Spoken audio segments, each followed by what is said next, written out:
pindutan nyo. Kasi kung walang pipindot, dito sa computer, ay enter lang mamaya. Pag sabi kong Pentium,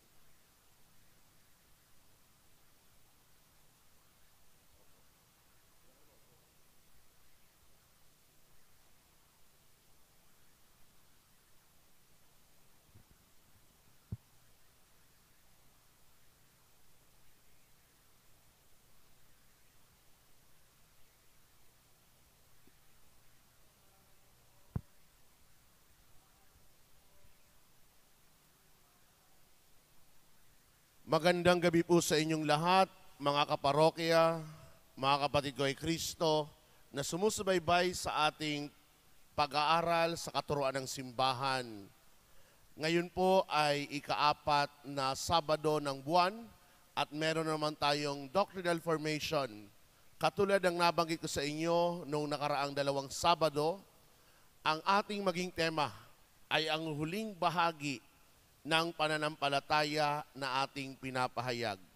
So bago tayo tumungo sa ating tema sa gabing ito, maglaan muna tayo ng ilang sandali para manalangin. In the name of the Father, and of the Son, and of the Holy Spirit, Amen. Hail Mary, full of grace, the Lord is with you. Blessed are you among women, and blessed is the fruit of thy womb, Jesus. Holy Mary, Mother of God, pray for us sinners, now and at the hour of our death. Amen. In the name of the Father, the Son, the Holy Spirit. Amen. So, the topic for tonight's doctrinal formation is the last part of the profession of our faith, wherein we say, I believe in everlasting life. Sumasampalataya ako sa buhay na walang hanggan. Ano nga ba ang ibig sabihin ng buhay na walang hanggan? Mapunta tayo sa katekismo. Point 207, nakasaad doon ang katanungan. What is everlasting life? No? Or what is life everlasting? Ito ang tugon ng katekismo. Eternal life is that life which begins immediately after death. It will have no end.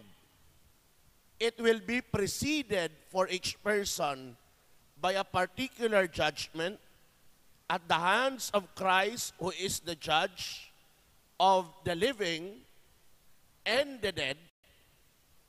This particular judgment will be confirmed in the final judgment. So bilang pasimula sa gabing ito, gamit mismo ang katekismo o ang kompendyo ng katekismo ng Simbahang Katolika, ang buhay na walang hanggan pala ay tumutukoy sa buhay matapos tayo mamatay. Anong ibig sabihin nun?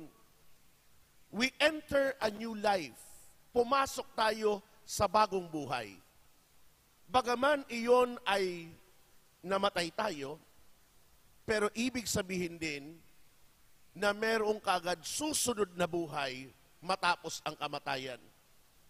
Kaya nga, ang mga banal, kapag nagpapaliwanag tungkol sa kamatayan, at ating ring iyan pinasadahan na o pinag-aralan nitong mga nakaraang pag-aaral,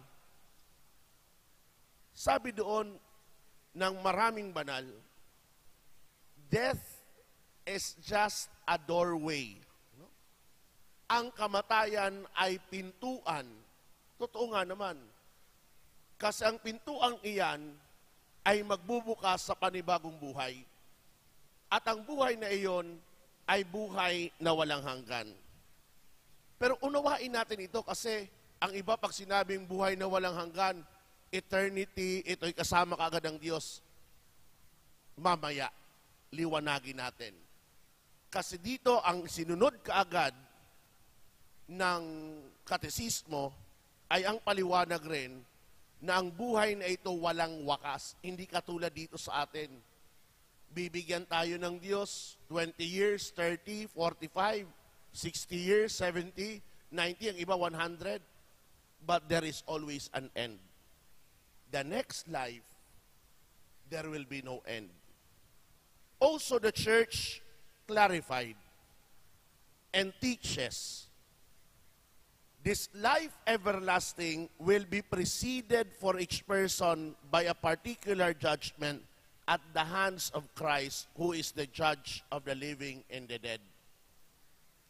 Sinasabi sa atin na matapos tayo mamatay, magkakaroon ng paghuhusga. So mamaya dadaanin natin yan bilang pagpapalalim. At dinagdag dyan, itong paghuhusga na tinatawag na particular judgment ay bibigyan pa ng tinatawag na confirmation pagdating ngayon ng final judgment. No? So, that is how the Catechism answers. What is life everlasting? To go on, deepening on this topic, let us first start with introduction. Death is the door which leads to life. Yan ay galing na mismo sa maraming banal. Everlasting life, the last article of the creed, is man's goal. Ang nais nating makamit ay ang buhay na walang hanggan. And we know, as revealed from God, that life is changed, not ended. Ang buhay, tatandaan nyo, magbabago lang, pero hindi magwawakas. Therefore, those who believe in God can obtain eternal dwelling place in heaven, and we shall live forever. Kaya sabi nga ni Saint Josemaria sa kanyang pangangaral, our aim has to be to go to heaven, otherwise nothing is worthwhile. Hindi ko alam mga kapatid kung ito rin pangarap rin natin ng bawat isang mga binyagan makarating sa langit. Dahil kung hindi natin ito marating, edi sabi nga, walang halaga ang naging buhay natin dito sa lupa.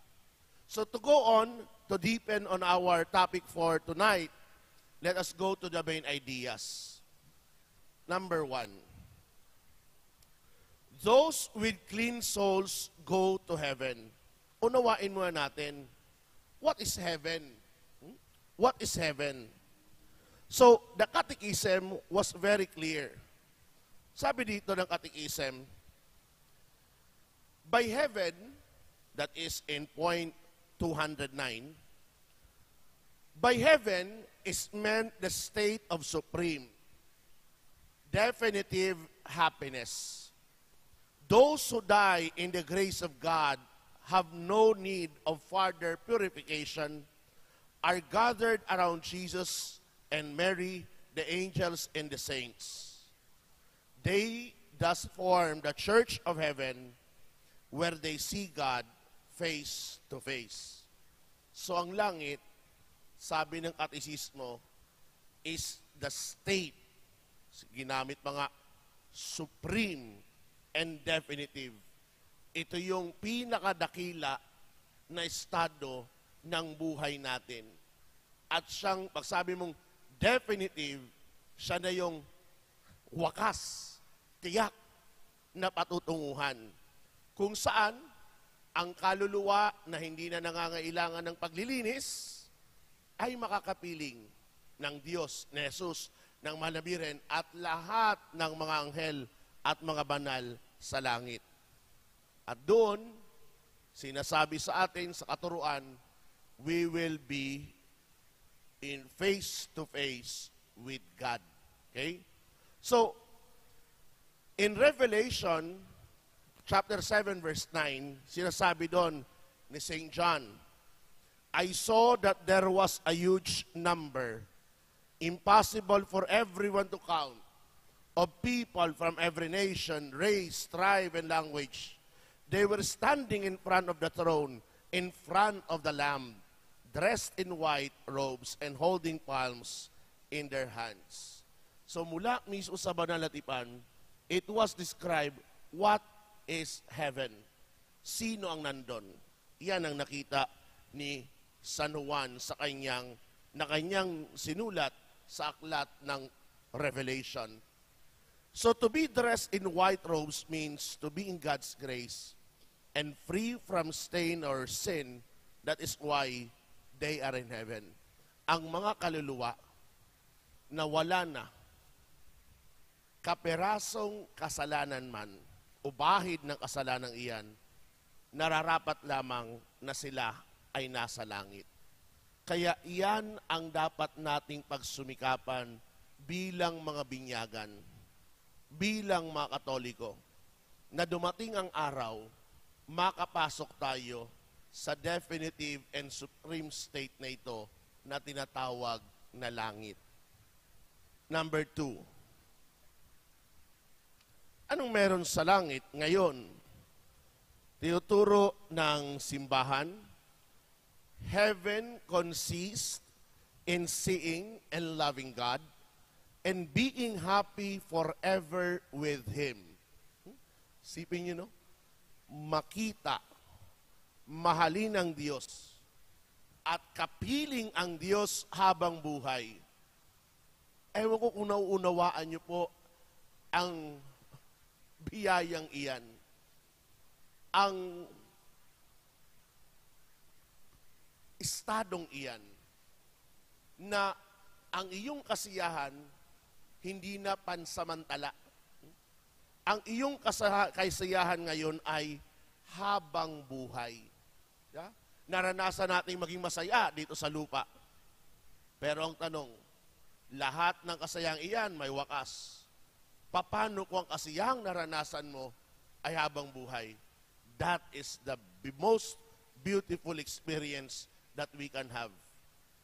Ngayon, dinagdag rin dyan, what no eye has seen, nor ear heard, nor the heart of man conceived, what God has prepared for those who love Him. So, wala pang lubos na nakakakita sa Diyos, wala pang lubos na nakakaranas nito. Ang langit ngayon, no, ay isang estado kung saan dapat natin talagang naisin. At pag naisin na iyon, dapat magsimula dito sa lupa na naghahangad tayo magantimpalaan ng biyaya ng walang katapusang kaligayahan. To be with God. So God is the supreme good. He is infinite beauty. And man who yearns to see wonderful things will be completely fulfilled. Fulfilled but never tired of contemplating God. We shall see God as He is. We shall also love Him immensely, and we shall be eternally loved by God. Man's desire to love will be completely fulfilled. No? Mararanasan nyo, binibigyan din dito ng katuruan ng simbahan, no? Na ang lahat na ating nararamdaman sa lupa, really, temporary. Hindi mo kayang mahalin ng isang tao 24 hours. Diba? Oo, mahal mo siya. Pero to maintain 24 hours, every minute of it, impossible. But in heaven, even our love will be infinite. And the love that God will do to us will also be infinite. Kaya isipin mo, anong pakiramdam na may nagmamahal sa iyo nang walang tigil? Kaya nga sinasabi na ito ay magiging kalugod-lugod, kasiya-siya, magdudulot ng lubos na ligaya. At ang ligaya, hindi magwawakas. Dahil palang pinagmumulan doon, ay nararanasan mo ang lubos na pagmamahal ng Diyos sa iyo. Okay? So yan ang langit. Third, the final purgation of purgatory. Bahagi rin ng katekismo ng Simbahang Katolika ay pag-usapan ang purgatorio. Alam niyo po, nakakatuwa naman kasi minsan may nagtanong sa akin sa tinatawag nating Biblia Rasal. Father, matanong ko lang po, kasi narinig niya raw o napanood sa istasyon ng isang sekta. Bakit raw tayong mga Katoliko naniniwala sa purgatorio? Wala naman yan sa Biblia. Sabi ko, wala ang salita, pero nandun ang konsepto. Sabi talaga, Father? Oo. Sabi ko, buksan mo ang aklat ng Makabeyo. Lumang tipan yun. Ngayon sa aklat ng Makabeyo, no? Bakit doon may nabanggit na pag-aalay sa templo para sa mga yumao? What's the purpose? Kasi naniniwala sila na mga yumao ay may mga kasalanan at kailangang alayan upang sa gayon makapunta sila sa tinatawag nilang buhay na walang hanggan. Sa doon pa lamang, nandun ang konsepto, walang pangalan. Kasi kung tutuusin naman talaga ang salitang purgatorio, ay nanggaling sa salitang purification, ang paglilinis. Kaya nga, sa 210 ng Katekismo ng Simbahan, point yun ng bilang, what is purgatory? Sabi rito, purgatory is the state of those who die in God's friendship, assured of their eternal salvation. So ang purgatorio pala ay isang estado kung saan ang mga namatay na kaibigan ng Diyos at tiyak na ang tinatawag na kaligtasan. Subalit, dahil sa kanilang kasalanan, who still have needed purification to tender into happiness of heaven. Kasi tatandaan natin, bagaman tayo humihingi ng tawad sa ating pagkakasala dahil sa sakramento ng kumpisal, ang bawat kasalanang iyon ay kailangan natin pagbayaran pa rin. Pagbayaran. Kaya nga napakahalaga ang paggawa rin ng penitensya dito sa lupa. Penance is one way wherein we manifest that payment, that redemption of our sin. Tandaan natin, si Jesus ang nagbayad ng ating kasalanan. So in one way, we can also compensate Jesus through our own sacrifices. Kasi pag hindi, that is the reason why we have to purify ourselves in purgatory. So yun ang tinuturo sa atin. So ngayon, balik tayo dito. Those who die in the state of grace and in friendship of God, but imperfectly purified, even though they are sure of eternal salvation, will have to undergo purification after death, so as to obtain the necessary holiness to enter the joy of heaven. The church calls. Ito yan dahilan. Tinatawag pala ng simbahan ang lugar na ito na purgatory dahil sa siya ang lugar o estado kung saan tayo ay dumadaan ng paglilinis. This final purification of the elect, which is completely different from the punishment of the damned. Iba yung paglilinis sa purgatorio at iba yung tinatawag na parusa sa impyerno. Minumulat tayo ngayon mga kapatid, kung mapapansin nyo, balikan natin, ang tao oras na mamatay, haharap kay Jesus. Ang tawag noon, particular judgment. Ngayon, sinabi sa atin, kapag ang tao sa punto ng kanyang kamatayan, malinis na, wala nang kailangang paglilinis pa, agad-agad ang kaluluwa ng taong iyan ay mapupunta sa langit. Subalit, kapag ang tao na namatay ay nandun naman sa pakikipagkaibigan sa Diyos, hindi naman tumalikod sa Diyos sa kasalanan, subalit, for whatever reason, may kailangang linisin sa kanyang kaluluwa, gaano man kaliit ito, dadaan at dadaan ang kaluluwa ng tao sa purgatorio. Okay? Kaya nga, itong ikaapat, napakahalaga na tema para sa ating mga nabubuhay. Number 4 is we can help souls in purgatory. Yamang alam natin na may mga kaluluwa sa purgatorio, makakatulong tayo ngayon. In what way? God wants the church on earth to help the souls in purgatory, where many purify themselves, yearning to be with God in heaven. How?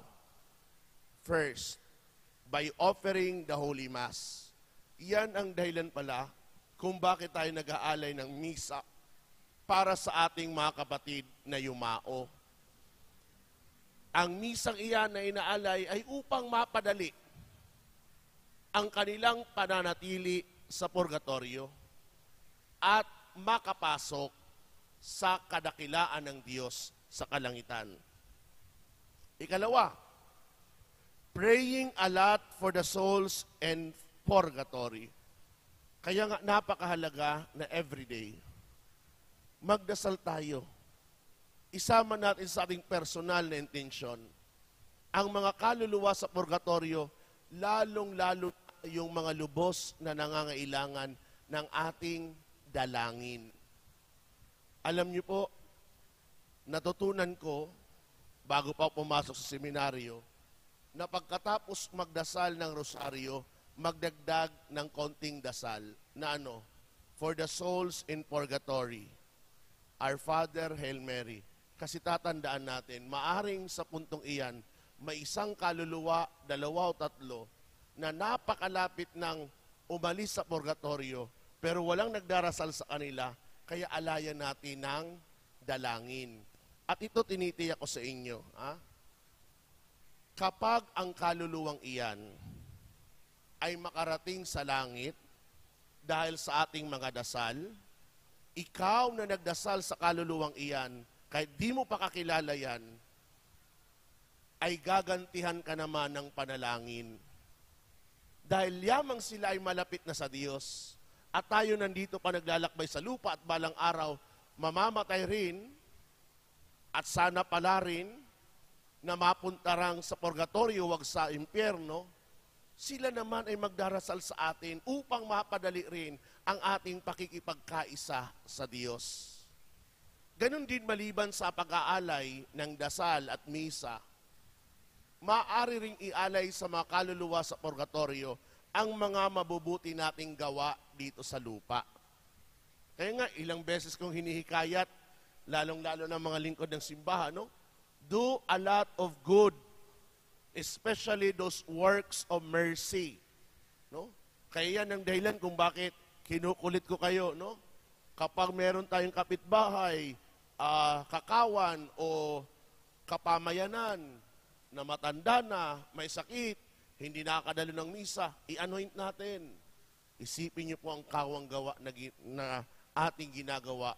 At ang kawang gawang iyon, we can apply it for our soul or we can apply it to our loved ones or not even our loved ones, to those who are in more need in purgatory. Ang laki po nun na magagawa nating tulong sa kanila. Yamang nabanggit natin ang langit, nabanggit natin ang purgatorio, ang ikalimang tema na dapat maging maliwanag rin sa atin, na ang impyerno ay totoo. Hell, my dear brothers and sisters in Christ, exists. I'm putting a stress on it. Dahil sa ating lipunan ngayon, marami ang hindi na naniniwala na ang impyerno ay totoo. Minsan nga, nang nagbibigay ako ng tema tungkol sa sakramento ng kumpisal, abay meron sa akin nagbanggit, Father, bakit pa kami mangumpisal? Wala namang impyerno. Paano ko sinagot yun? Sabi ko, alam mo anak, pag merong sinapian, isama kita. Tapos kausapin mong sinapian at itanong mo, tunay bang may impyerno? At kapag kaya mong kausapin na hindi ka sinasaktan, huwag kang maniwala. Pero kung makaranas ka ng sakit Dahil pang iinsulto rin yun sa demonyo at maniwala ka sa akin dahil maraming documents doon ng mga eksorsista na bumabawi rin ang mga demonyong ito dahil di ka naniniwala sa kanila, that would be very sad. But at the same time, that is a trick of the devil na hindi ka maniwala na may impyerno. Bakit? Kasi kung hindi ka naniniwala na may impyerno, they want you to be there. Definitely. Because tinanggal mo na impyerno sa isip mo at lahat. Pwede ko lang gumawa ng lahat ng kasalanan gusto mo. Dahil at the end of the day, wala kang pananagutan sa kasalanan mo.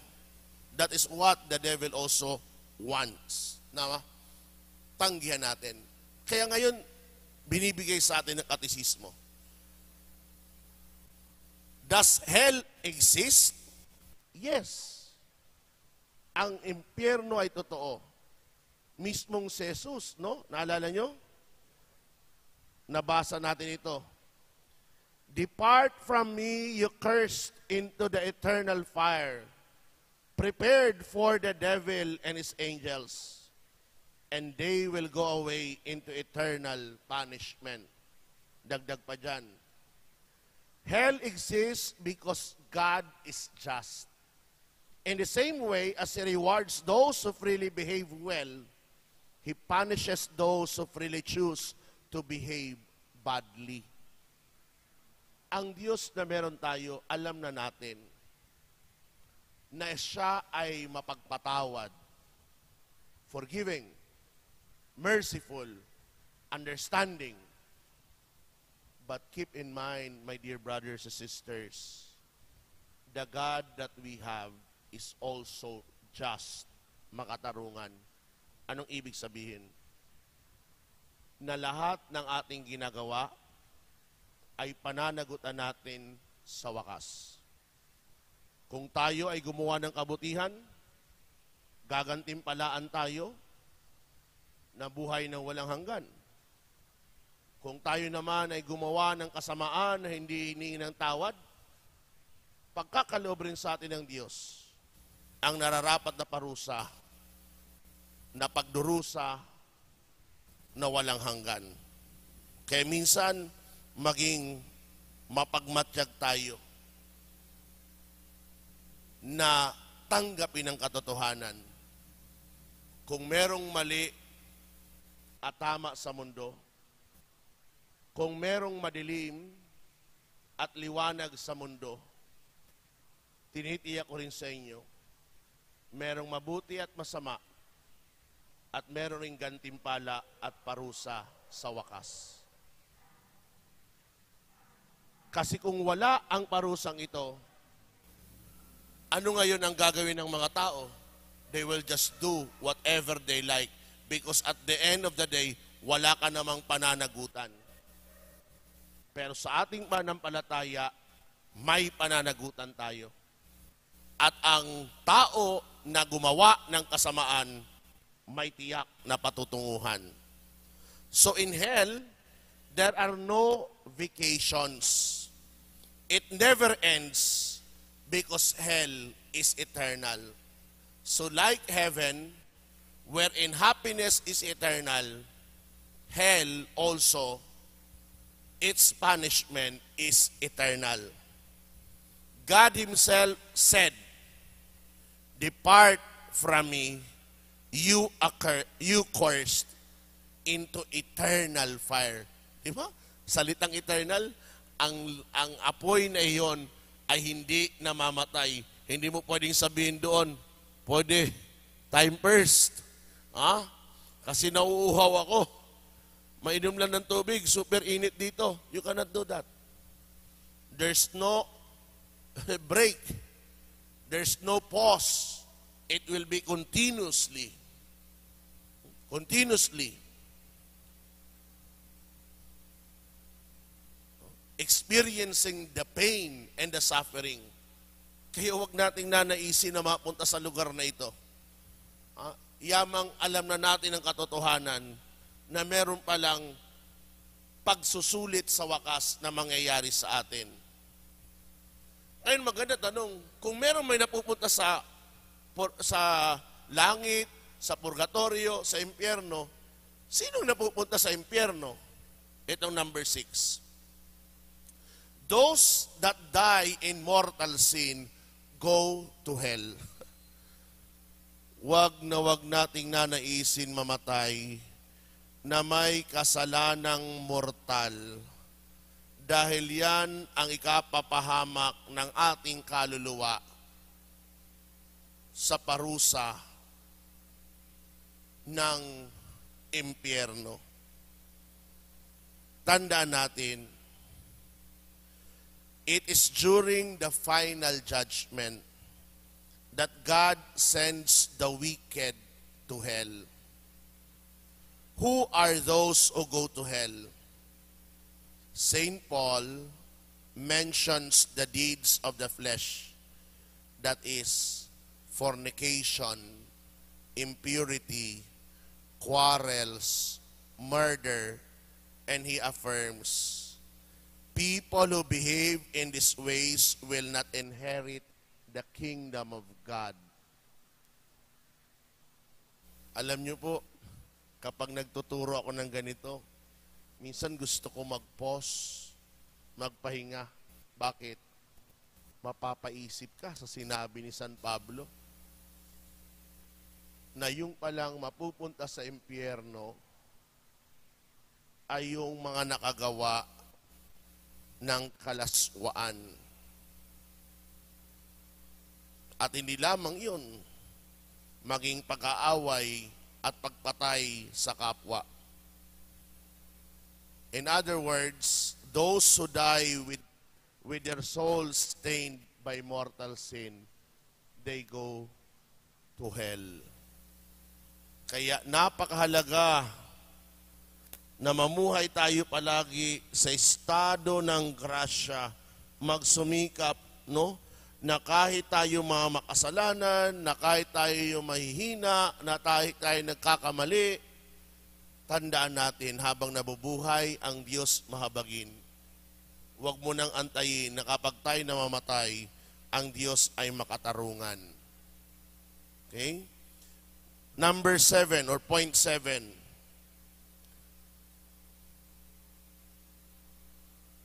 We should help people to go to heaven and avoid hell. Ito ang isang hamon sa ating lahat, lalo na sa inyo na nakakapakinig ng pag-aaral na ito. Tulungan natin ang ating kapwa. Simulan natin sa mismong tahanan na meron tayo.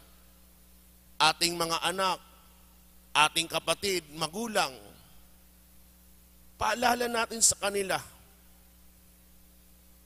ang katotohanan ito na ano? Na pagsumikapan nilang makamit ang langit at layuan na matanggap ang parusa sa buhay ng pagdurusa. Heaven, my dear friends, is the only thing that makes man's life meaningful. Not to go to heaven is the outmost failure. But as we have mentioned, only those who are in the state of God's grace can enter heaven. Pagsumikapan natin na ang buhay na ito ng grasya o estado ng grasya manatili palagi sa atin. Kaya nga tayo nagsusumikap, no, lalong-lalo na sa ilan, no? Sikapin na araw-araw nagsimba, hindi lang sa araw ng linggo. Kung hindi pa kaya na araw-araw, hindi, simulan mo muna na linggo-linggo, perfect mo yan. Tapos, dagdagan mo ng ibang araw. What is important, habang tayo papalapit sa ating kamatayan, we are preparing to be reconciled with God. So this fact should move us to do a lot of apostolate so that all men should be saved. Itong dapat nating gawin. Ano? We have to pray, to offer little mortification, to give good example according to our Christian vocation, to talk to others about God. Ayan, hamon ko na kaagad sa mga magulang na nandito. Hindi lang po si Father Mark ang dapat nangangaral, ang dapat nagtuturo tungkol sa katotohanan ito. Make sure to teach your children about this truth. That at the end of our life, we will make an account of everything.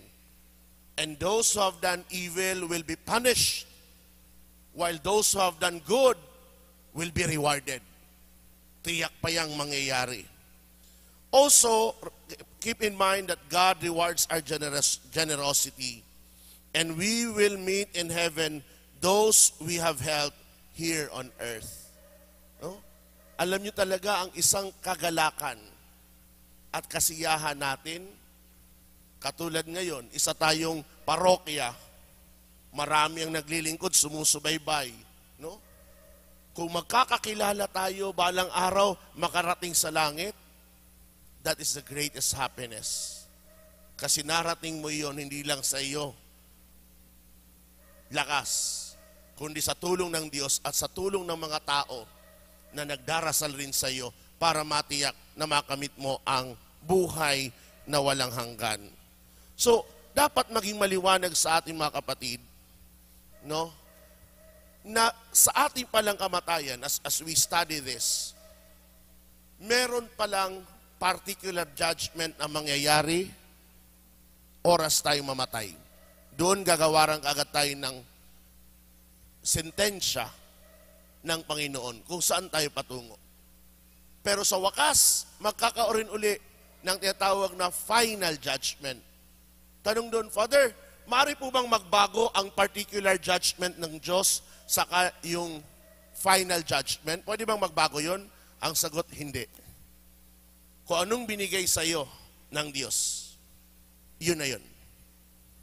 Ang pagkakaiba lang, sa particular judgment, ang hinatulan ay ang iyong kaluluwa. Sa final judgment, tatandaan nyo, di ba, pinag-aralan natin, nag-resurrect na ang ating mga katawan. Mag-unite ang ating katawan at kaluluwa. Kung anong ginawad ngayon na parusa sa particular judgment, yun rin ang maging parusa o gantimpala sa final judgment. Kaya nga, mas masakit, alam niyo bakit? Halimbawa, kung doon sa particular judgment, minarusahan tayo, wag naman sana, no? Kasi ayaw natin mangyari, nang tinatawag na mapunta sa impyerno, ramdam nyo ng iyong kaluluwa ang lahat ng sakit na dulot ng pagsusunog. Pero pag maging kasama na ng kaluluwa mo, ang iyong katawan ay mas malubha ang sakit na mararamdaman mo. Kasi ngayon pa lamang nga, isang kandila lang, sindi ka, lagay mong iyong kamay, hindi ka makatiis ng init, tinatanggal mo, paano pa? No? Nang init na iyan, sinusunog ang iyong laman, pero hindi ka makaalis. Ramdam mo lahat ng sakit, pero hindi ka makaalis. At ang masama, sabi ko nga, walang break. It is eternal. Hindi sa tinatakot ko kayo sa pagsasalita ng katotohanan ito. Pero kundi hikayatin ang bawat isa sa atin, really, to do good and to share the gospel of salvation na dapat naisin natin, no, na gumawa ng maraming mabuti, maging masunurin sa kalooban ng Diyos upang marating ang langit. Number 8. When we say any prayer, we always end it with Amen. The creed, since it is a prayer, we also end with Amen. Ano nga bang ibig sabihin ng word na Amen? So ito yun. The word Amen is a Hebrew word which concludes the book of sacred scripture, some of the prayers, and the New Testament. And the liturgical prayers of the church express our confidence and total yes, so that we profess in the creed. So ibig sabihin, ang amen na ito, ay ang iyong malalim, hindi na pagtutol, kundi pagsang-ayon na naniniwala ka sa lahat ng iyong sinabi, sa iyong pinaniniwalaan. Kaya nga, kapag tayo ay tinatanong mismo katawan ni Kristo, we always have to reply, Amen. Bakit?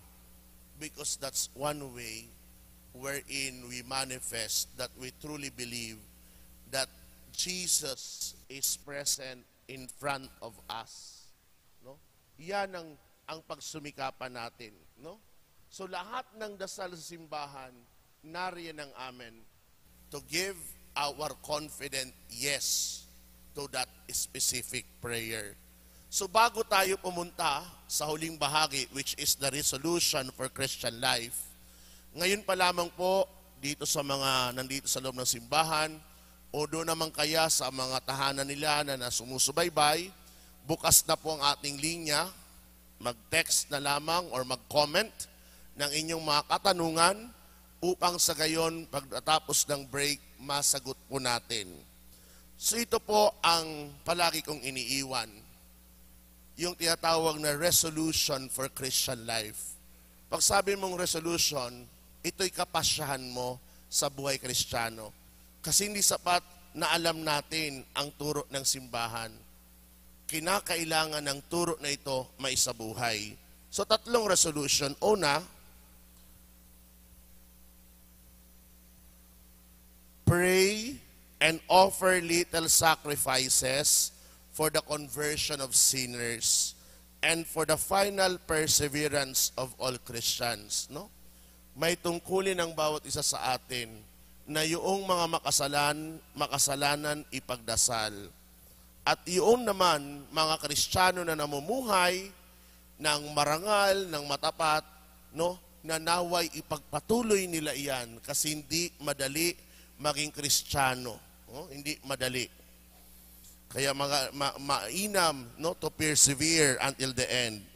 Ikalawa, namungkahi ko po, remember heaven when we encounter difficulties in our Christian life. Remember the existence of hell when temptations come so as to reject them and not to offend God. Maganda palagi alalahanin ang dalawang bagay na ito. I want to go to heaven. I do not want to go to eternal punishment. Alam nyo, ang ganyan palagi mindset natin, mapapaisip ka sa mga aksyon natin na gagawin. No? Sana may nakikinig nga ng mga lingkod bayan natin. No? Bakit? Kasi palaging lingkod bayan na kapag iniisip natin, iniisip pa ba nila talaga ang kapakanan ng maraming pinaglilingkuran nila o sarili lang?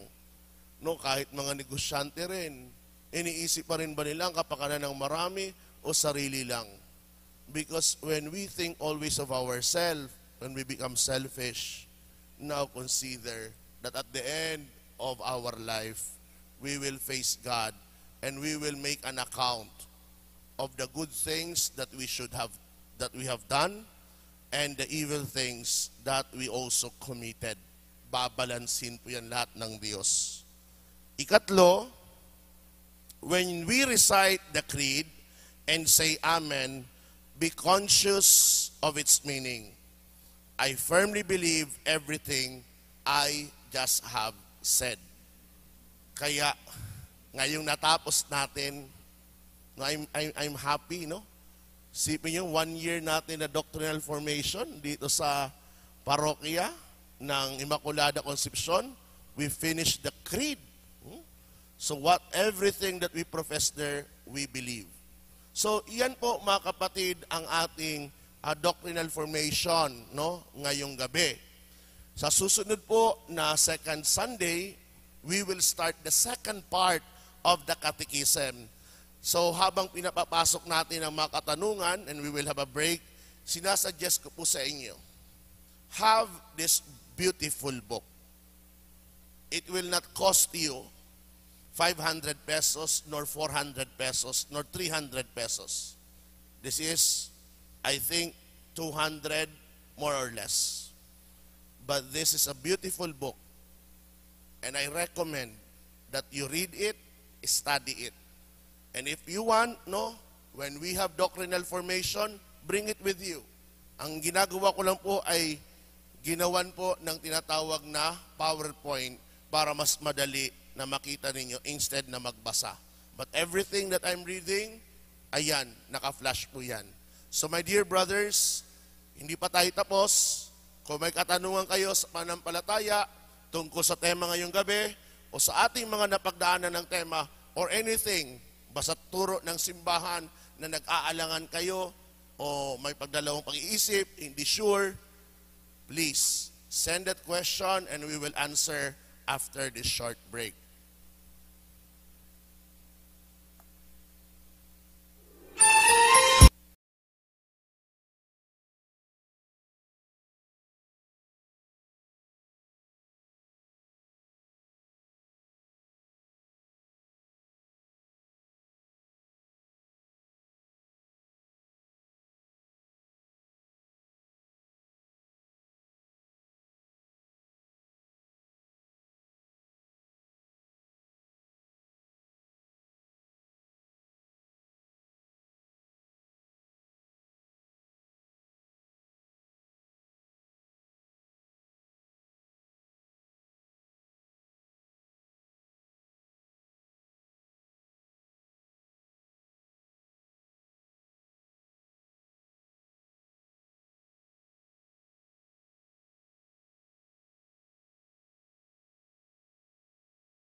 kapatid, nagbabalik po tayo para tugunan natin ang mga katanungan na inyo pong pinadala ngayong gabi. Simulan po natin.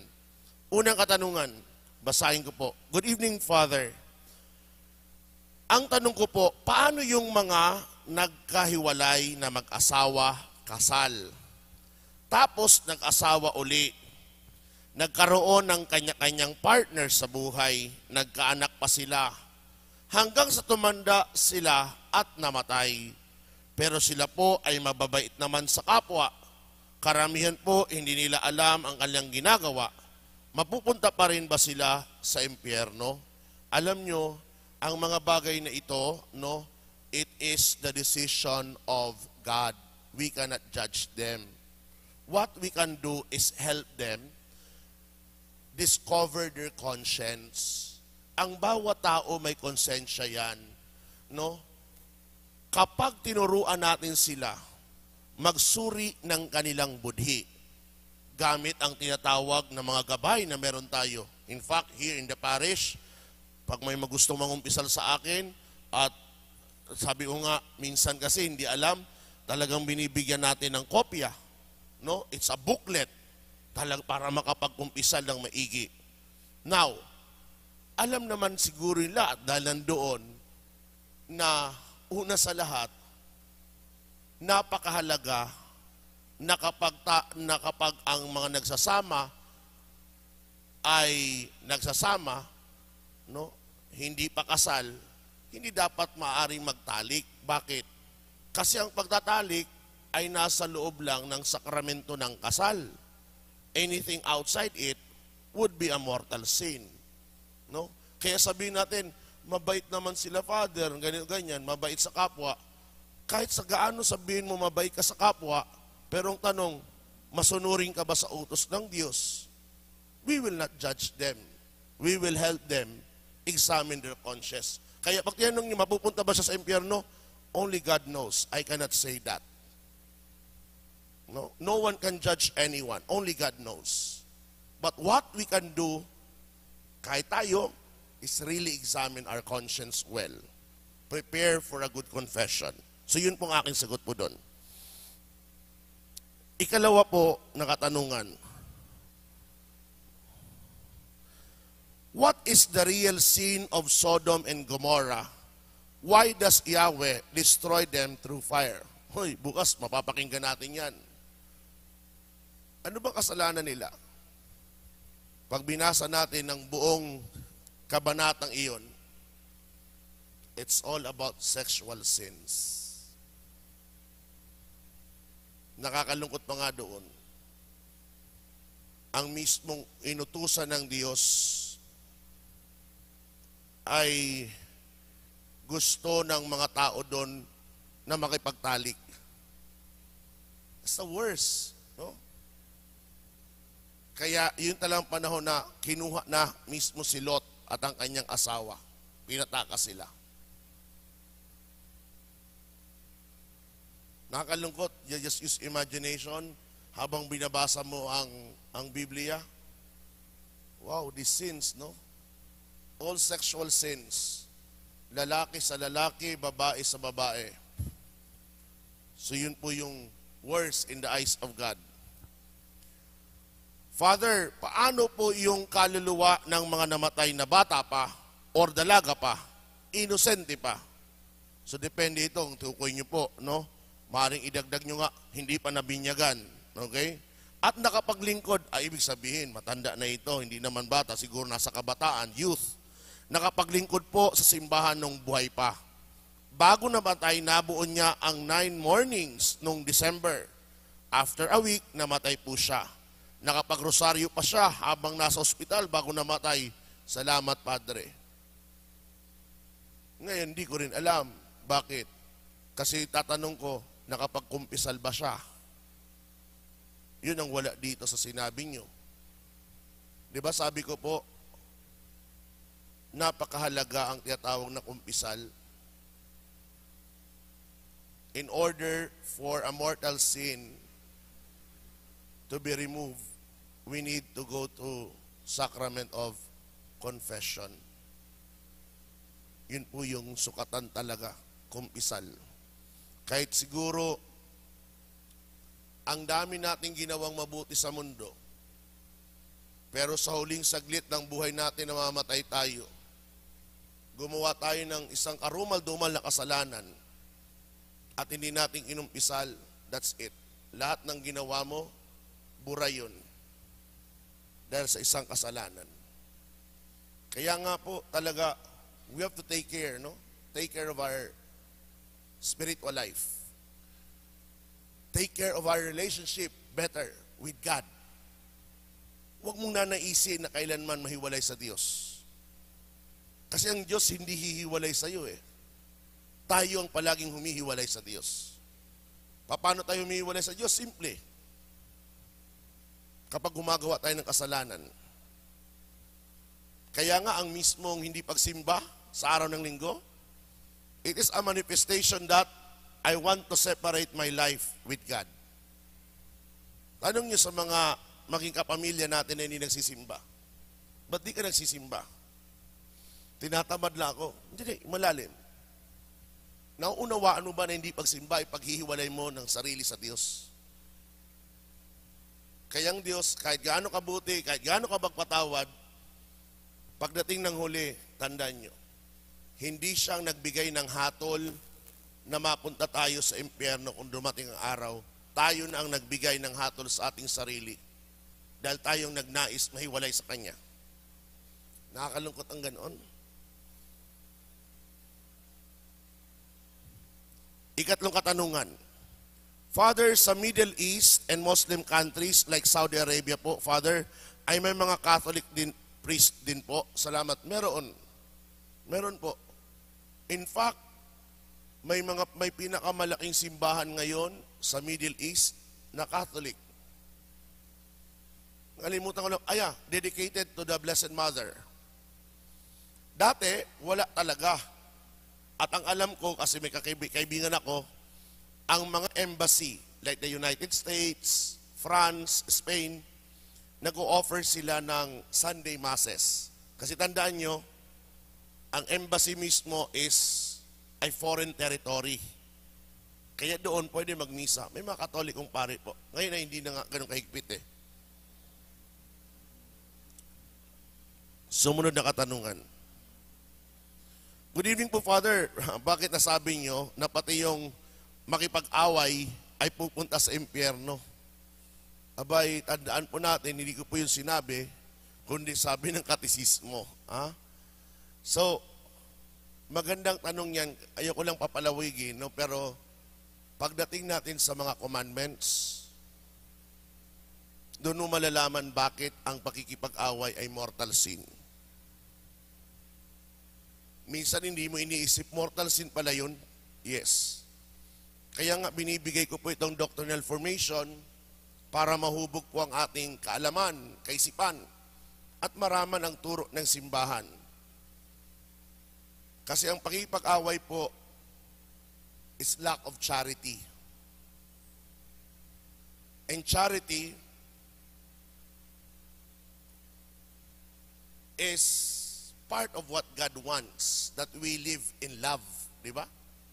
Mahalin mo ang iyong kapwa gaya ng iyong sarili. Eh kung hindi mo mahal dahil kaaway mo, automatic, you are not living the commandments. Logic yun. Next. Father, ilang panalangin o dasal ang gagawin ko para yung nasa purgatorio, maring kamag-anak, ay makaakyat na sa langit. Alam niyo po, may tinatawag nga na plenary indulgence. Kung makomply natin yun para sa isang kaluluwa, they go to heaven. Another is that it has been a practice before, hindi ko lang alam ngayon, no? Kasi sa luma na ritual ng misa, may tinatawag na Gregorian Mass. Wala na ngayon yan. Ang Gregorian Mass is a 30 days, continuous masses.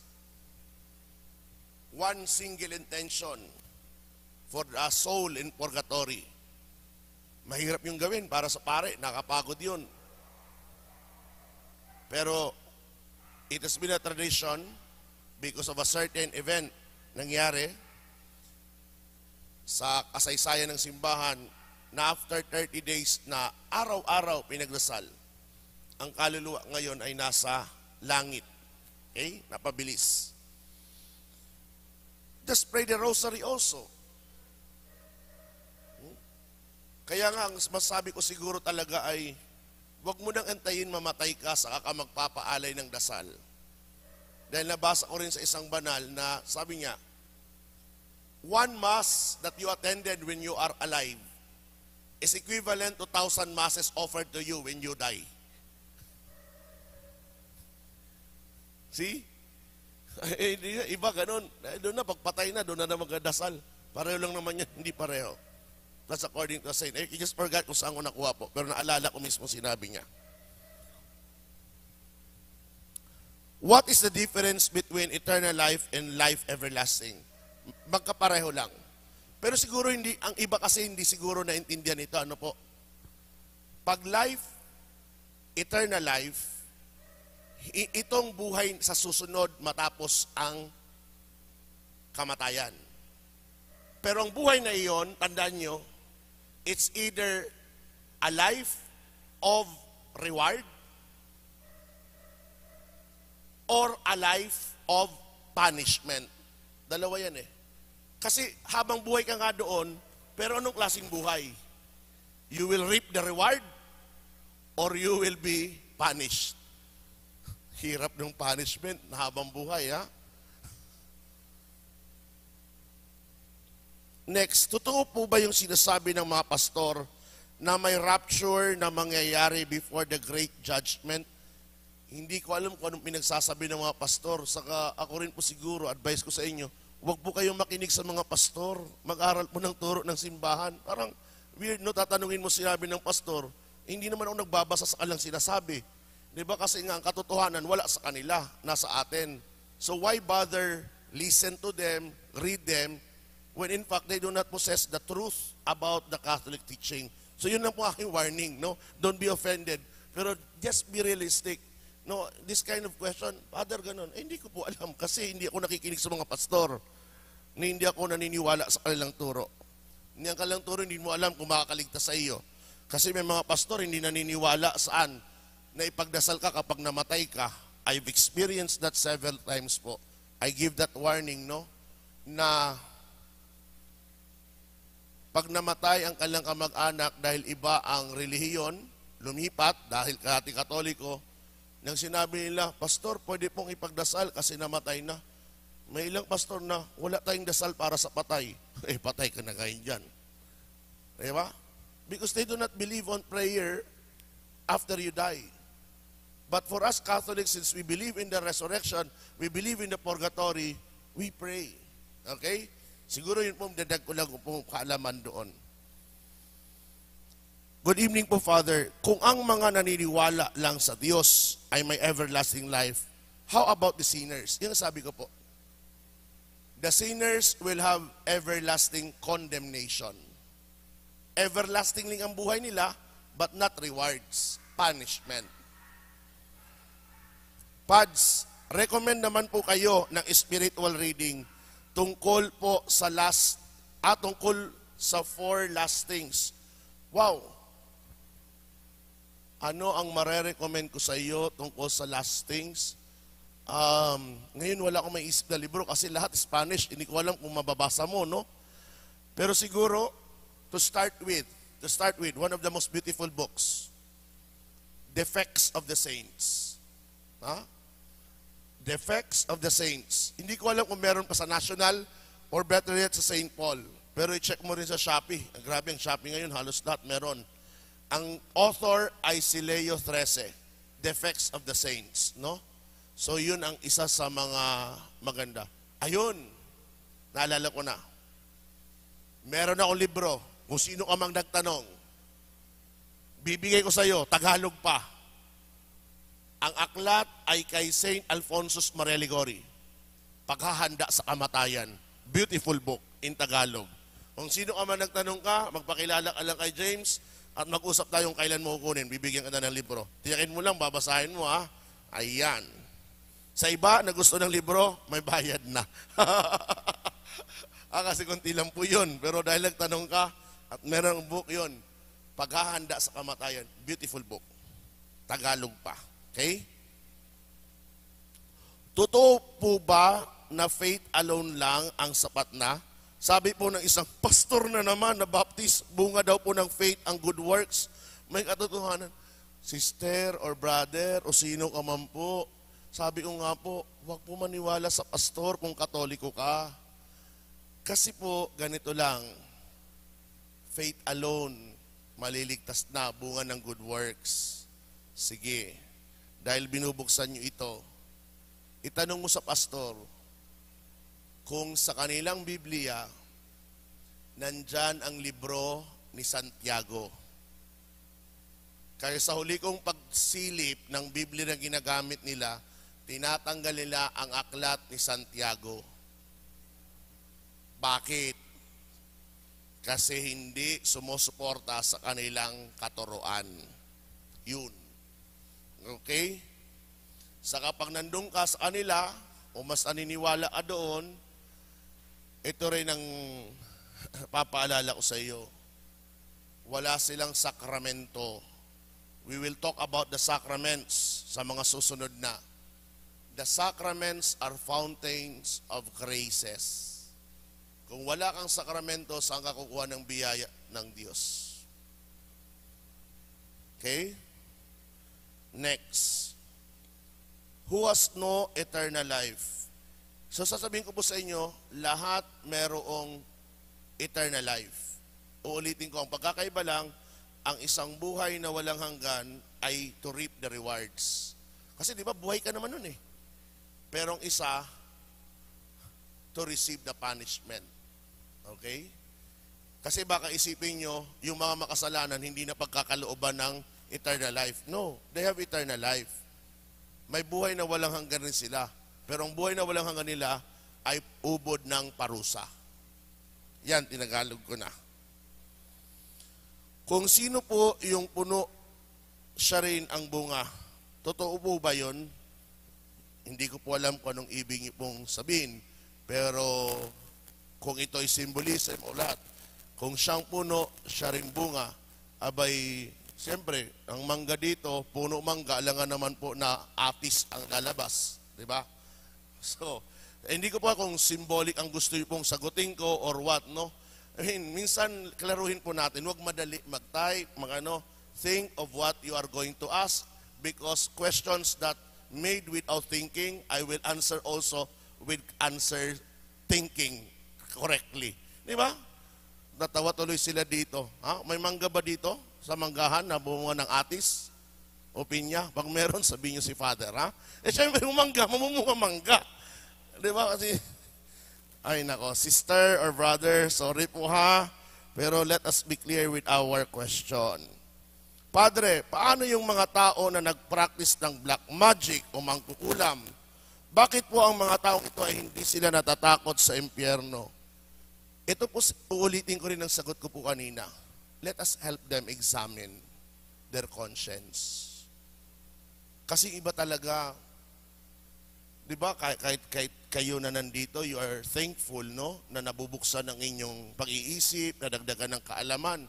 So just imagine, pag walang ganito, no, marami pa rin, katulad sa mga pamayanan ng Biblia Rasal, natutuwa ako sa mga tanong, no? Naniniwala sa fungsoy, halo-halo, no? But again, because that's lack of doctrinal formation. Nang nadagdagan ka, think also na marami pa pong Katoliko. Kaya nga sinasabi ko po sa inyo, I cannot cover all the fields of the Philippines by teaching this. Kayo mismo, anumang natutunan nyo sa akin sa pagtuturo mula sa katesismo, iparating nyo. No, kasi ganon, ako may kilala mismo ako. Ewan ko, nanonood siya ngayon, ha? Peace lang po doon sa kakilala ko. Ay, normal, nanonood yun eh. No, dati nag-aano siya, nagtatawas. Ha? Sinabi ko, huwag kang magtawas kasi hindi tama yan. Maghilot ka na lang pero huwag magtatawas. Okay? So, ewan ko nanonood siya. Peace. Hindi ko napapangalanan. Kasi idol na si Father Mark eh. Nagawa ko pa nga siyang server. Oh, yan. Pinaserve ko pa siya, ha? Okay. What must I do to inherit eternal life? Boss, sinagot na yan ni Jesus 2 Sundays ago. No? Know the commandment, practice it. know the commandment, practice it. Hindi lang sapat na alam, dapat ginagawa. Hello, Father Mark, bakit po inalis ni Emeritus Papa Benedicto ika-16 ang limbo? Actually, ganyan. Napaka-theological nito. Ang limbo kasi, hindi naman siya part ng Catholic doctrine. So, walang certainty. Ha? So, dahil hindi naman siya Catholic, wala yung certainty na may limbo, ang samahan ng tinatawag na International Theological Commission, they again made a study. Ang temang ito ay patungkol sa mga bata na hindi pa nabibinyagan. Dati kasi ang paliwanag ay kapag hindi nabinyagan ng bata, namatay, they go to limbo. So first of all, there is no scriptural passage that can support it. Second, when you read the writings of the fathers of the church, tatandaan nyo as Catholics, we go to the sources. The scripture, the tradition, and the magisterium. What are the teachings? So no one can support it. So it's not Benedict, but it's the International Theological Commission who says now that those who have died and not yet baptized will be in the hands of God's mercy. Nasa kamay sila ng mahabaging awa ng Diyos. But, I stress this, kasi doon nabasa ko rin, the parents who have the obligation to their child to be baptized, they have to make an account of it. Nakuha po, ang mga magulang, ang siyang may malaking responsibilidad ng mga bata o sanggol ay mapabinyagan. Kapag hindi nila yan ginawa at namating ang punto na namatay ang bata for whatever reason, mananagot sila. Kaya ito, dagdag kaalaman sa mga matitigas pa ring ulong nanay, lolo't lola, na for whatever pamahiin, minsan pinapaabot ng 1 taon kasi bawal ilabas ang bata. Ano bang mindset na yan? Saan ba yan sa Biblia bawal ilabas ang bata, umabot 1 taon? May iba naman, Father, hindi pa po kami magpapabinyag. Malaki ng bata mo, 9 months na yan, 10 months, mag 1 year. Kasi po, Father, ang biik na lilitsunin, hindi pa po lumalaki. Nakasalali ang kaligtasan ng bata mo sa biik. Ano? Minsan ganon, napakalaos ng excuse. Okay? Kaya nasa mga magulang.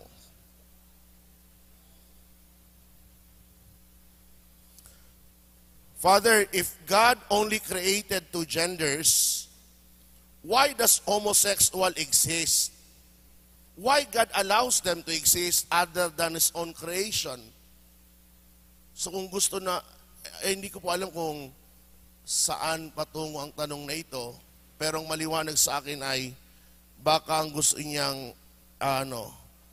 alamin bakit may homosexual. Well again, sabi nga ng mga homosexual, because that's their choice. Tama, mali. So wala naman sigurong homosexual na sabi, God created me like this. No, God created you perfectly according to His image and likeness. But you chose to go to the different path. Choice mo yun, hindi choice ni God. Yun ang una kong sagot doon.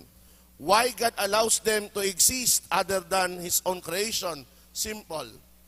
Because as according to one of the parables, siguro na marinig niyo isang araw, God is waiting for their conversion, not for their punishment. Punishment will happen at the end. But for them, God is always waiting for their conversion. Kaya pagdasalin natin sila na magbago, paano tayo nagdarasal sa isa't isa para magbago? Good evening, Father. Paano po yung mga hindi naniniwala sa Diyos, pero they live a righteous life? Sa hell din po ba ang tungo nila? Yun yung sabi ko po sa inyo. Binigay ko na ito na halimbawa before. Hindi lahat ng tao nararating ng turo ng simbahan, ng turo ni Kristo. Maliligtas rin ba sila? Anong basihan ng kanilang kaligtasan? To make it short, Tandaan natin lahat ng tao ay nilagyan ng Diyos ng batas sa kanilang isipan, sa kanilang puso. Kahit sinong tao, alam niya yun. Kahit yung hindi nakarinig ng salita ng Diyos, that there is such thing as good and bad. That there is such thing as morally correct and morally evil. Alam nila yun. Ngayon, anong maging basya nila? Dahil wala 10 commandments sa kanila, hindi nakarating. God will base on the law that was written in their heart kung naging masunurin sila. Yun yung explanation po doon. Alam ko po, nadaanan na po natin yan sa creation. Paano po madadalisay ang kaluluwa ng mga taong naabutan ng buhay sa Judgment Day kung hindi po sila mamamatay at dadaanan sa purgatorio? It is God's wisdom, knowledge, will, lahat po yun. May pamamaraan ng Diyos. So, hindi natin alam kung ano pamamaraan niya, pero tiyak may pamamaraan. Kasi maliwanag naman siya sabi sa atin, He will come again to judge the living and the dead. So tiyak na may mga patay na at tiyak na may mga buhay pa. So how would God judge the living? He has His own way. Mas matalino ang Diyos kaysa sa atin. Okay?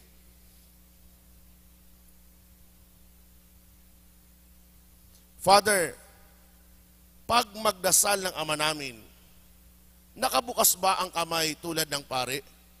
Kung ang kamay mo ay nalahiran ng langis, no? Di bukas mo. Pero kung hindi nalahiran ng langis na krisma, hindi yung santo olyo na ginagamit sa may sakit. Kasi ito, ang ganda po ng paliwanag dyan. Una po, sasagutin ko. Una, sa Roman Missal, sa rubrics, sa instruction, ang nakalagay, pari lang ang bumubukas ng kamay. So, hindi kita sinagot galing sa akin, huwag mo i-quote. Kundi, kunin mo ang aklat ng pagmimisa, nandun nakalagay yan. Pangalawa, may mahabang kasaysayan yan. Bakit ang kamay ng pari kapag nagmimisa, naka-orantes position o nakabuka? Kasi ng araw na kaming inordinahan, ang mga palad po ng pari ay inanoint ng tinatawag na chrism oil. Kasunod niyan, yung tinatawag na prayer of consecration. Ganon din, nilagyan kami ng pinatungan ng aming ulo ng kamay ng obispo. So those hands that were consecrated, we are united with Jesus as the eternal high priest. Nabasa ko ito sa isang theologian, napaganda. If I'm not mistaken, baka si Benedict XVI pa nga, cardinal pa lang siya noon, sa kanyang aklat na Spirit of Liturgy, no? Parang sa kanya yun, parang, pero hindi ako sure, ha? Na kapag yan binubuka ng pari, ang pinapakita kasi ay ang mga kamay na pinunasan ng banal na langis. Napakikisa yan sa mga sugat na tinamo ni Jesus sa krus. Okay? So that's the history. Mahaba po yan pag binuksan ko pa sa inyo. Pero at least you have a bit of knowledge about it. Kaya ang sagot po doon, huwag po magbubukas. Prayer position na lang. Ano po ang official stand ng simbahan about masonry? Are they allowed to take part of communion and other sacraments? Naku po, lumabas na po ang CBCP. Napakatagal na. Premier on Freemasonry. Nandun po nakalagay lahat na hindi dapat gawin ng isang Katoliko. Una doon, huwag ka sumali sa pagiging mason. Okay? Kapag ikaw ay mason o Katoliko at mason ka, kung hindi ako nakakalimot, parang may excommunication doon or something. I'm not sure. I have to read it. Pero meron po doon. Definitely, hindi po sila pinapatanggap ng komunyon. May isa po doon eh. Totoo po ba na ang namatay ay nananatili sa ating mundo ng 40 days? Kaya po, may 40 days. Sister o brother, nakinig ka ba sa akin? Sabi sa Catechism, when we die, we will immediately be judged by Jesus. So when we are judged, tatlo lang puntahan. Heaven, purgatory, hell. Parang binalik ko na naman ang aking turo ngayong gabi. Siguro late ito. Late na nga tayo nagsimula. Late pa nag-online. So yun ang sagot ko kapatid. Tawa ng tawa si James dito eh. Anyway, James. Okay. Ano po bang halimbawa ng mga kasalanan na tanging ang Pope lamang ang makapagpapatawad ng absolution? Ang gandang mag-discuss dito eh. Kaya lang, i-reserve ko na lang po siguro sa isang doctrinal formation natin pagdating sa confession. Paalala nyo. Kasi may mga sensitive dong bagay eh. 6 yon na reserved to the Holy Father.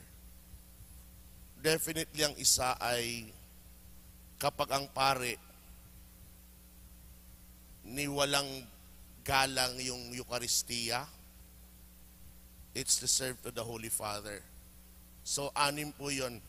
I will discuss this. Mahaba po kasi ito eh. At may mga scenes doon. Pag binuksan ko, sinabi ko sa yung 6, kailangan ko pa rin i-explain. Kaya reserve ko na lang sa susunod po na, hindi sa susunod, kundi once we deal with Sacrament of Confession. Please, follow it kasi nandun yun eh. Susunod na katanungan. Good evening, Father Mark. Ang tao po ba na hindi nakapagkumpisal at biglang namatay ay napunta din ba agad kalwa sa impyerno? Well, actually, sabi ko nga, depende. Kasi sa buhay rin ni St. John Marie Vianney, merong nagkumpisal sa kanya na babae at ang sabi, I'm so sad, Father, because my husband, I know, is in the state of mortal sin.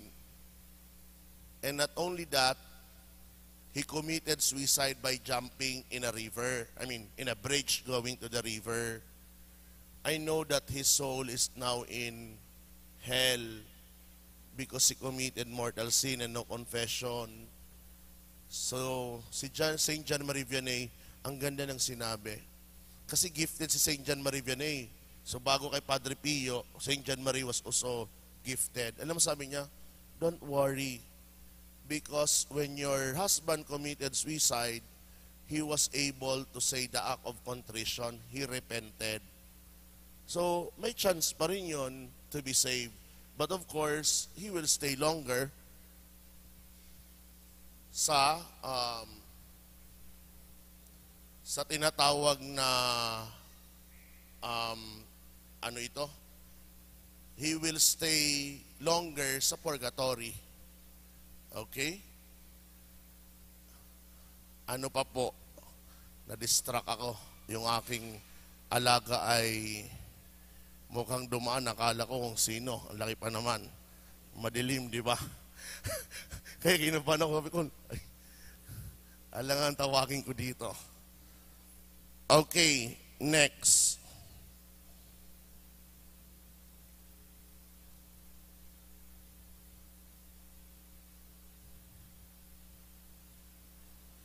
Bakit po sa Old Testament, sa Israel, may divorce? Bakit sa time po natin ngayon, bawal na, wala ng divorce? Tandaan niyo po, anong sabi ni Jesus?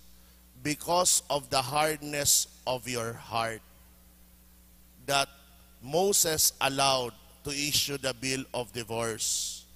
But from the beginning, it was never so. Yan ang dahilan, kapatid.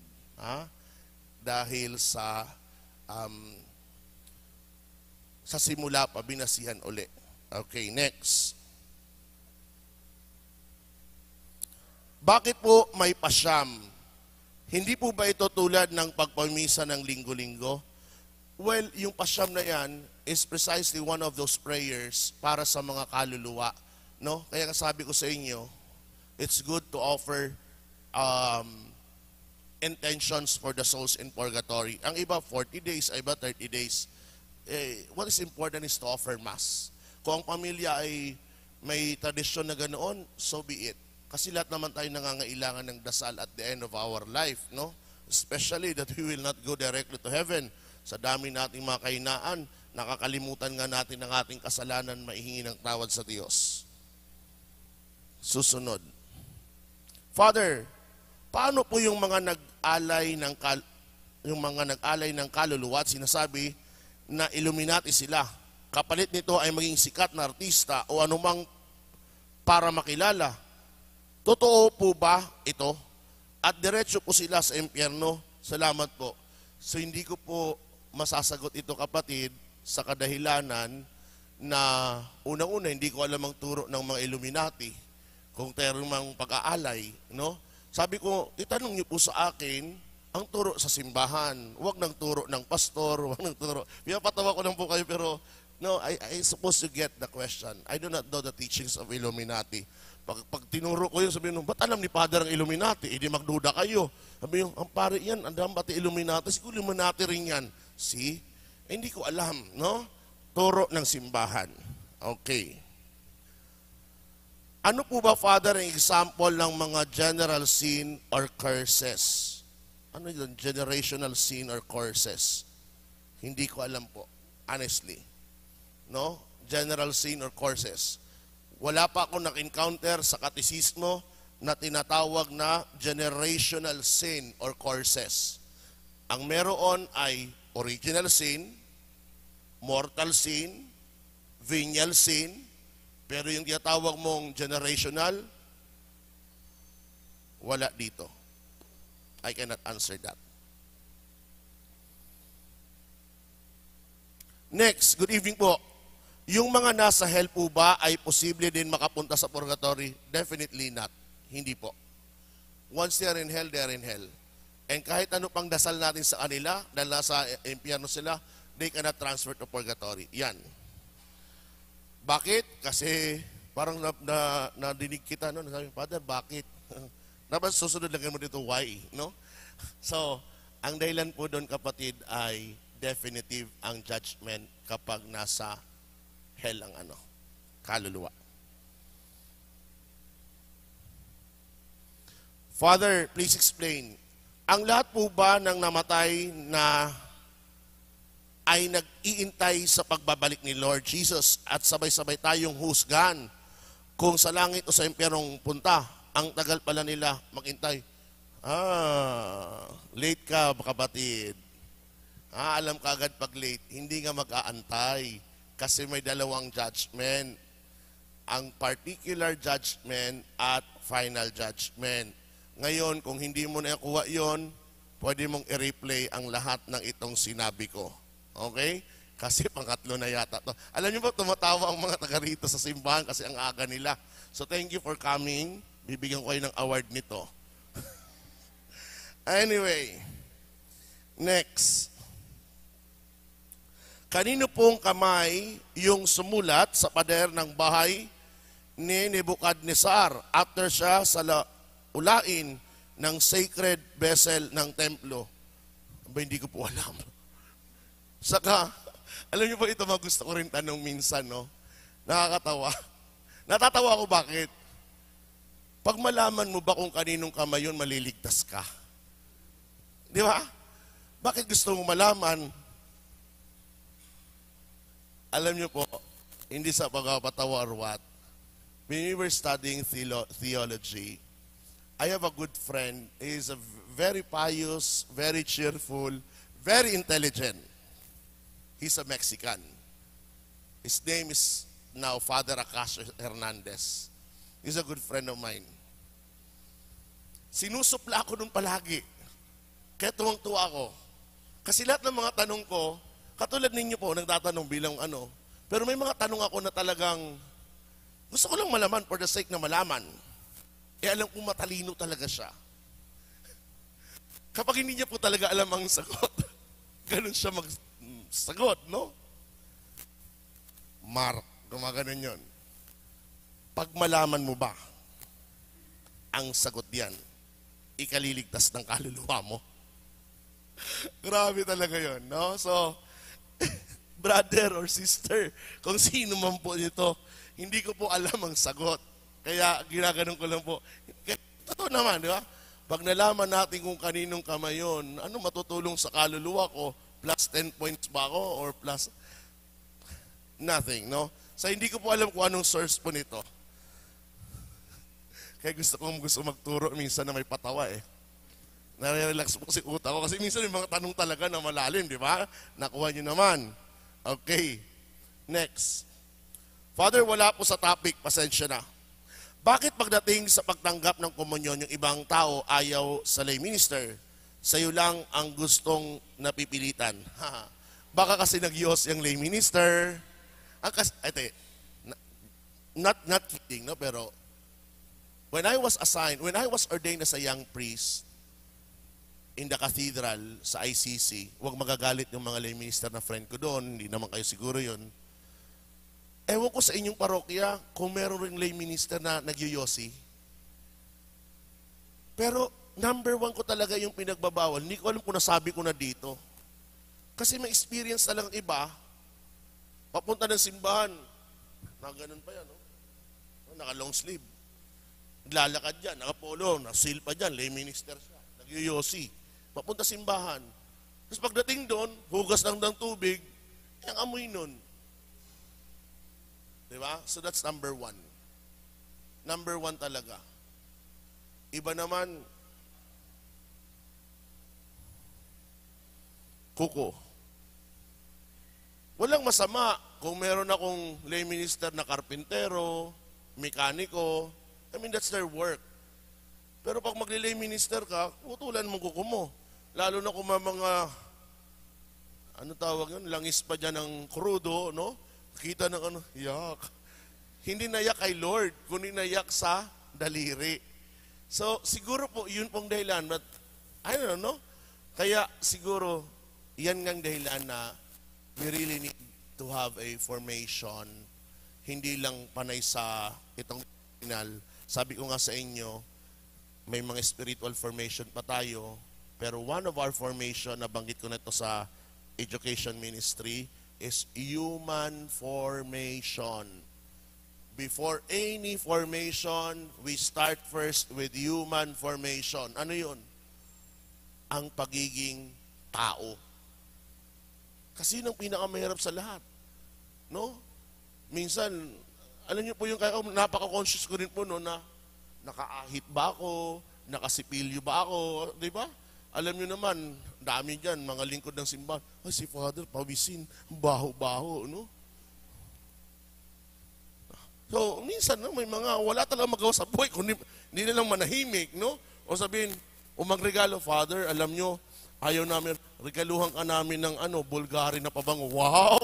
Hindi ako nagpaparinig, ha?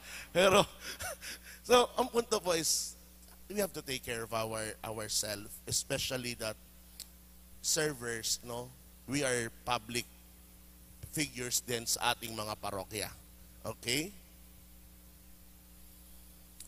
Hanggang kailan po ipagdarasal ang mga kaluluwa sa purgatorio? Very good question. Walang nakakaalam kung ang kaluluwang iyan ay nasa langit na o hindi pa. Kaya kung hindi ka tiyak, tuloy-tuloy lang.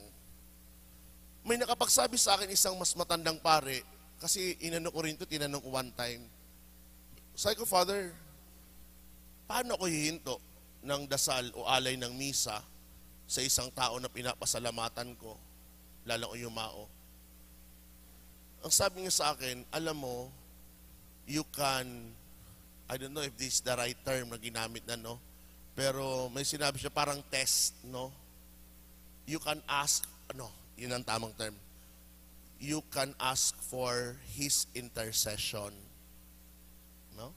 Kaya nga kanina, yun ang topic ko sa homily and you will hear it tomorrow, na kung ang kaluluwang iyan ay nasa langit na, humiki ka ng intercession sa Kanya. Ano ang intercession? Halimbawa, nawalan ka ng isang gamit na alam mo malang nandun lang sa bahay, parang napapanik ka na wala sa memory mo, dilapitan mong taong iyon, maaaring ka mag-anak mo, lolo't lola, Noy, tulungan mo naman ako ipagdasal kay Jesus na makita ko ang aking nawawalang passport or ganito. So, sa ganong dahilan, naging intercessor siya, parang mga santo. Kapag biglang, nandito pala. That's one miracle that happened to you. So you can also try, several requests. So through their intercession, kung nagagrant, most probably they are now in heaven and you can stop already praying for them, but rather you ask for their prayer. Okay? Yun po yun. So sana po, nasagot ko po. Ang ganda kasi ng tanong niyo po. Good evening, Father. You live a sinful life, but before you die, nakapag-confess ka. Saan po ang destination mo? Ay, ito pa palang ganda, no? Ganda. So kahit nakapag-confess ka, pero ang confession mo naman ay hindi contrite confession. Alam niyo yung contrite? Meron talagang pagsisisi ng buong buo. So minsan may mga tinatago pang kasalanan. Oh, Father, ito lang kasalanan ko, no? Wow, 8 years ka walang kumpisal, tapos ang kasalanan mo lang, isa lang. So, namatay ka. So, mahalaga po talaga na thorough ang ating confession. Kaya sabi ko nga po, examination will always help. At kapag nag-examination of conscience, yamang meron kayong cellphone, isulat mo na doon ang mga kasalanan mo at ilang beses nagawa. So that when you go to confession, thorough siya. Tuloy-tuloy. Okay? Thank you for that question.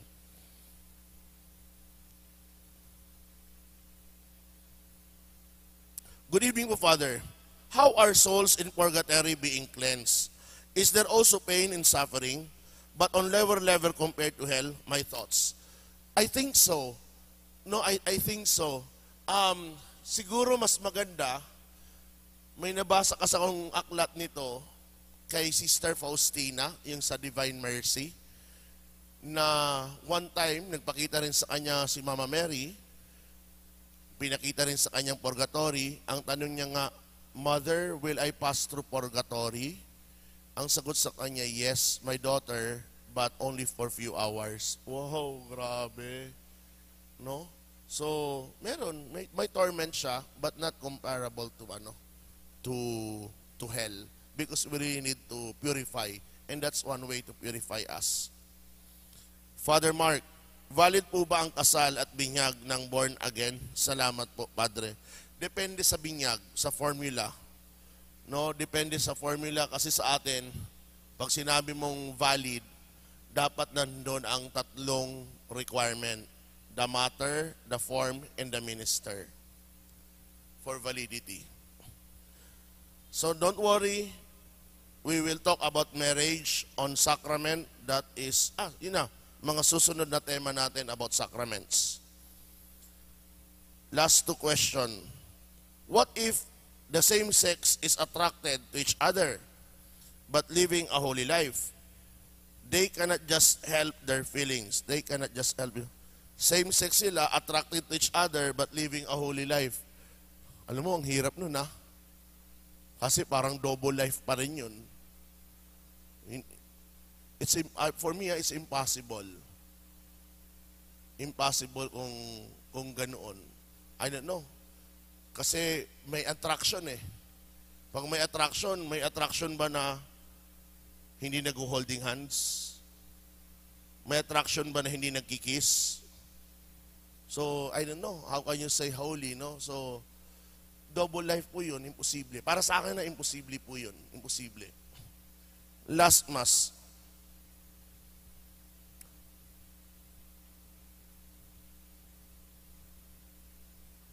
Totoo ay last question.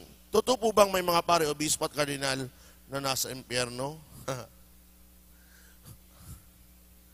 Hindi pa po ako napunta doon. Pag mapunta ako, sabihan kita at kung sino. No, we really do not know. We really do not know. Only God knows. Only God knows. At di natin alam.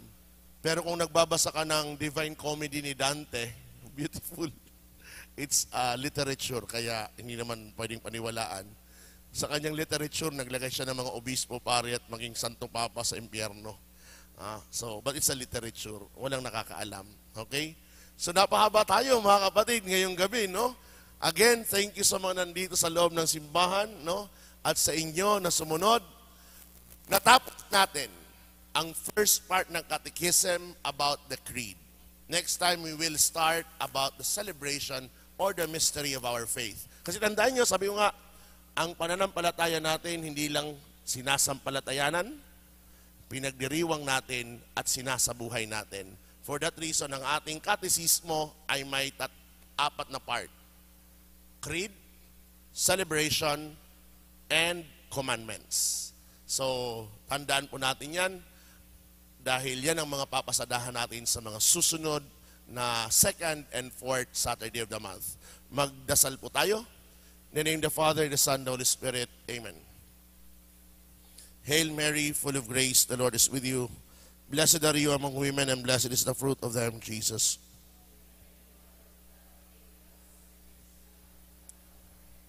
Glory to the Father, to the Son, and to the Holy Spirit. The Lord be with you. And may Almighty God bless you, the Father, the Son, and the Holy Spirit. Amen. Hanggang sa susunod po, maraming salamat at sana po lumalim na naman ang ating kaalaman sa katuruan ng simbahan. Good night and God bless you all.